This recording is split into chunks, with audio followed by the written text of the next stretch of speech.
Ora patut tanjeke Marmaya.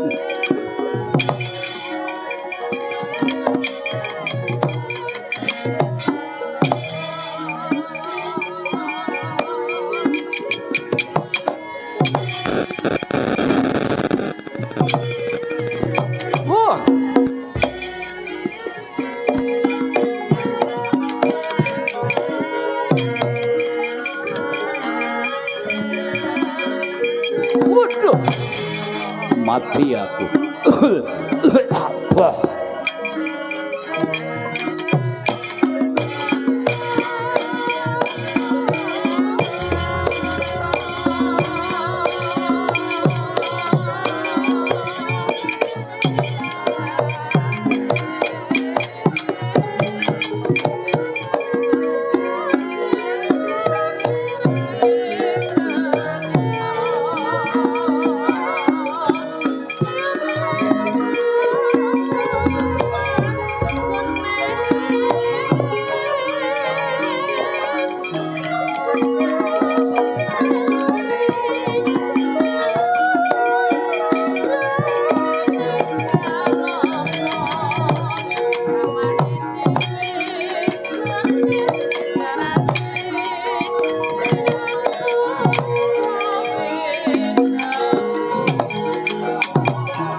Mundur Karna karenengan kasupe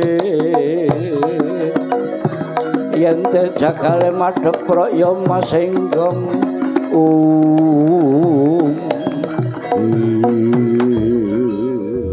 ora patut banget Marmaya kowe Marmaya layak memper kowe kondang kaonang-onang dadi singa singane wong agama Islam jebul trengginas trampil nggonmu tewandang ning paprangan. Ayo aja dadak ngalem karo musuh.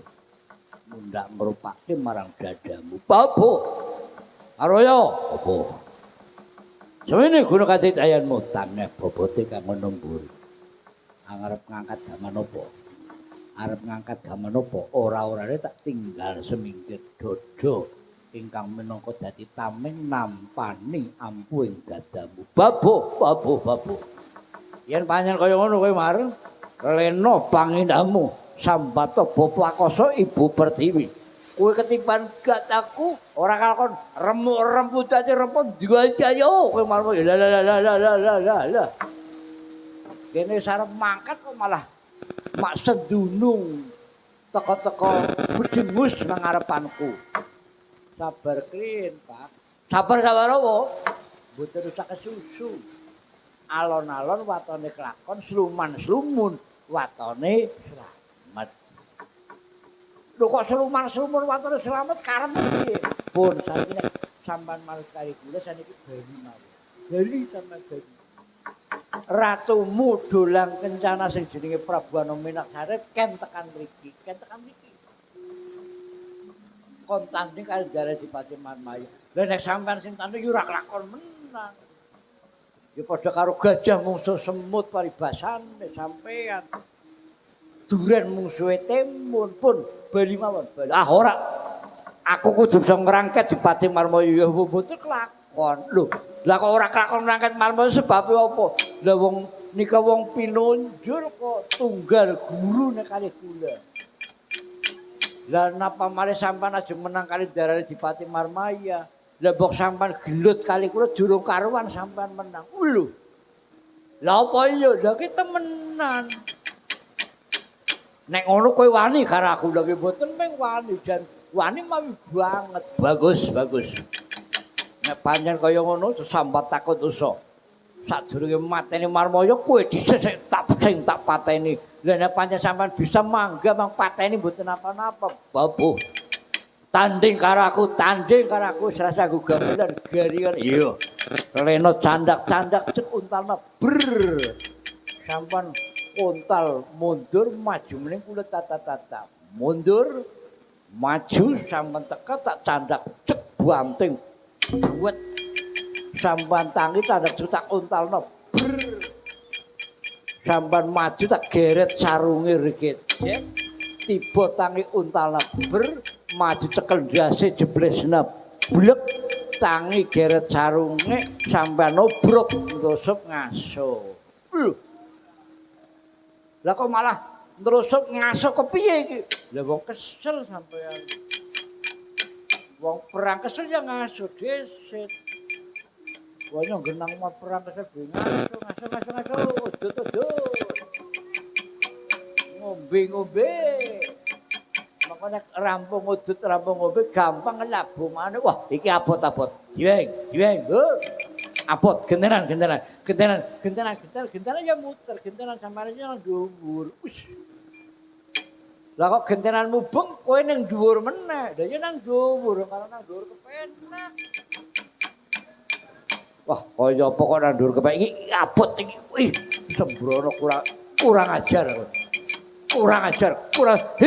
Lah kok aja plak. Lah wong ndas-ndas ana pajege kok menggo gawe plak. Lah nek pancen tak antem ndasmu ora trimo arep apa? Ora trimo arep apa? Nesu. Jengkel. Hayo jengkel. Des. Sampeyan kepengin weruh jengkel kula napa? Iya, aku kepengin weruh jengkelmu. Lho, aja ngenyek karo wong desa sampeyan. Lah arep kula wong tani, kula wong desa gawean kula ngarit deres. Nek kula ming gelut karo sampeyan ala kecil, tak omongi kecil. Apa iya dinyatake, dibuteke. Kula rasa dadak ngeplak sampeyan. Ora rasa dadak ndolit sampeyan. Sampeyan ketrajang aji-aji kula ora kelakon sambat tempuaken kalih kula. Coba apa aji-ajimu? Ayo tibano marang aku. Sira sudah supaya mlaku patoning Allah. Arep cidem semimpan. Apa kuwi? Heh, lha kok aja jorok-jorokaken lah nganti rapalane kelalen yong. Tak apal-apalno angel-angel malah. Sira sudah supaya mlaku patoning Allah. Arep cidem semimpan. Sirep penjabang bayine sampeyan sinten? Apa? Sampeyan namine sinten? Patih Jimnanda. Sirep penjabang bayine Patih Jimnanda. Ketiban ajiku kumbal geni ajur jadi wau. Siwau. Lho. Lah kok dadi malah ndasmu mubeng, aku melu wis tobat. Jeng. Tobat. Mumet. Banter. Rasakna kowe. Lah dianggep apa? Aduh. Lah kok malah wong perang mubung-mubung kaya gangsingan piye iki? Lho. Jago lho. Jago lho. Gula. Iki aku piye, Bro? Aku diturungi. Wong perang kok malah dijantur mubung-mubung kaya kitiran. Iki aku dicekel-cekel, mumet iki. Ngen kren tak kren. Duh, lha niku malah mubeng-mubeng. Wis sing takon mengko sing baku cekel-cekel iki. Kula cekel bon. Ilang napa dereng mumete. Wis mumete wis ilang. Wis mari. Wis mari. Tak culaken negah. Bon, hari iki sampe kula culaken. Lah kok dene malah nyetrum teng kula kaya dolalak bae nyetrum mendem nular.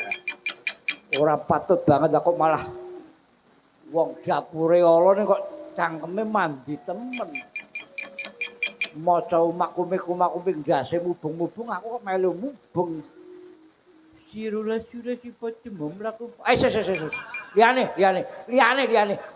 Bedes kaya nyemayani wong embes lho liyane lah. Tak sira-sira anak kibon. Lah nang kibon ngopo? Lah ngewangi garane marmaya nang kana sih. Nang kana lakone ambarku setup. Arep ngewangi anak ora patut banget. Marmoyo apa pupuh nggo remuk rembut dadi rempon ku anakmu kowe Marmoyo.